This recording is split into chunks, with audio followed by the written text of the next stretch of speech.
আসলে কি করেছে।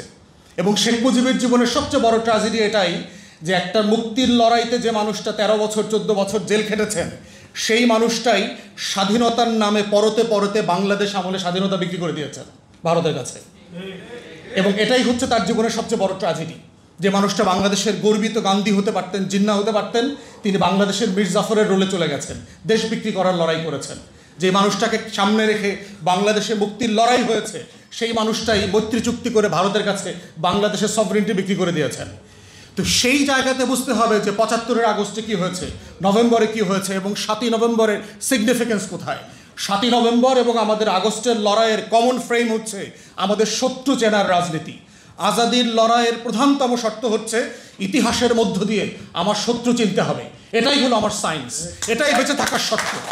এবং একটা রাষ্ট্রের আজাদির শত্রুকে যদি আমরা বারবার চেনার পরে আবার ওই ফাঁদে পড়ি তাহলে ওই রাষ্ট্রকে বারবার রক্ত দিয়ে, ঘাম দিয়ে, শ্রম দিয়ে, আবু সাইদদের রক্তের উপর দিয়ে বারবার লড়াই করতে হবে, কিন্তু দেশ স্বাধীন থাকবে না।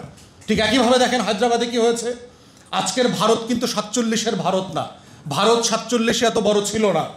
আজকের আপনার এই যে দেখেন গোয়া দেখেন, জুনানগর দেখেন, হায়দ্রাবাদ দেখেন, সিকিম দেখেন, কাশ্মীর দেখেন, 631টা প্রিন্সলি স্টেট ছিল 47-এ, যারা ইন্ডিয়ান নেগোসিয়েশনে, ব্রিটিশ কলোনিয়াল নেগোসিয়েশনের অংশীদার ছিল না। তাদেরকে সবাইকে অপশন দেওয়া হয়েছিল, তারা যে যেখানে যেতে চায় সেখানে যেতে পারবে, তারা স্বাধীন থাকবার কথা ছিল। তাদেরকে দেখে কি করেছে দেখেন, 47-এর অনওয়ার্ডস ভারত প্রত্যেকটা প্রিন্সলি স্টেটকে দখল করে নিয়েছে, প্রত্যেককে। সর্বশেষ আপনার সিকিম নিয়েছে 75 সালে। কীভাবে নিয়েছে? সিকিম যে কংগ্রেস, ন্যাশনাল কংগ্রেস ছিল, সেই কংগ্রেসের লিডারশিপকে ইনফিল্ট্রেট করে নিয়েছে। সেই লেন্দুক দর্জি কাজে সে সফল হয়েছে, কারণ যেটা ভারতের বলয়ের মধ্যে ছিল। বাংলাদেশ অংশে 2বার সে সাকসেসফুলি ফেল করেছে। 75-এ ফেল করেছে দেশ নিতে, দেশের করায়ত্ত নিতে, এবং 24-এ ফেল করেছে।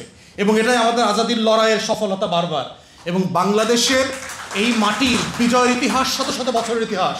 13th সেঞ্চুরিতেও এই উত্তর অঞ্চলে দিনাজপুরে যখন মোগল এম্পায়ার আসছিল, আমাদের বাংলা শাসকরা তাকে যুদ্ধে পরাজিত করেছে এবং চুক্তি করে, সন্ধি চুক্তি করে দিল্লিতে ফেরত পাঠাইছে। অতএব আমাদের বোঝার যেমন জায়গা আছে যে আমার মুক্তির লড়াইয়ের শত্রু কারা, দিল্লিকেও বুঝতে হবে যে we are not for sale, আমরা বানের পানিতে ভাইসে আসি নাই। আমাদের লড়াইয়ের হাজার বছরের এক্সাম্পল আছে। আমাদের হাজার হাজার শহীদরা জীবিত আকারে এই মাটিতে চড়ে বেড়ায় শুধুমাত্র সার্বভৌমত্বের জন্য জীবন দেবে বলে। অতএব সেই জায়গাতে 75 এবং 24-এর অমিলের জায়গাটা হচ্ছে এইখানে, যে আজাদের শত্রু একইভাবে প্রমাণিত হয়েছে। শেখ মুজিব, শেখ পরিবার, আওয়ামী লীগ, দিল্লির গোলামরা পরাজিত হয়েছে। এবং প্রেসিডেন্ট জিয়াউর রহমানের মতো এরকম আরও যারা শহীদ হয়েছেন, সেই রকম আজাদির পক্ষের মানুষরা এসে তখন দায়িত্ব নিয়েছেন। ঠিক একইভাবে 24-এ আওয়ামী লীগ, শেখ পরিবার, শেখ হাসিনা, দিল্লি পরাজিত হয়েছে। ঠিক একইভাবে আবার এই বাংলাদেশপন্থী আপামর জনতা বিজয়ী হয়েছে। এটাই আমাদের আজাদির লড়াইয়ের সিমিলারিটি, কন্ট্রাস্টের জায়গাটা আর কি। এবং ফিউচারের জন্য এটা মাথায় রাখতে হবে আমাদেরকে এবং আমাদের শত্রুদেরকে, যে আগামী দিনগুলোতে আমার এই মুক্তির লড়াইতে কারা সবচেয়ে বড় বাধা হয়ে আসতে পারে, সেই ড্যামগুলোকে আইডেন্টিফাই করতে হবে এবং ভেঙে দেওয়ার জন্য প্রস্তুতি নিতে হবে।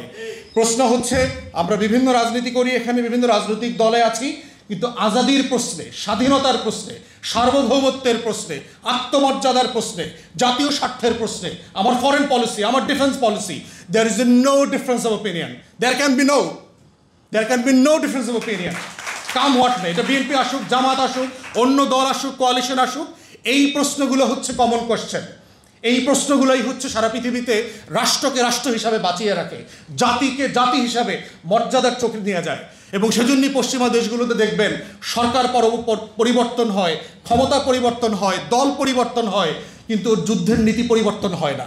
কোন দেশে গিয়ে কার কাছ থেকে তেল চুরি করবে, গ্যাস চুরি করবে, সেখানে দেখবেন পুরো কংগ্রেস, পুরো house of parliaments agree to the position.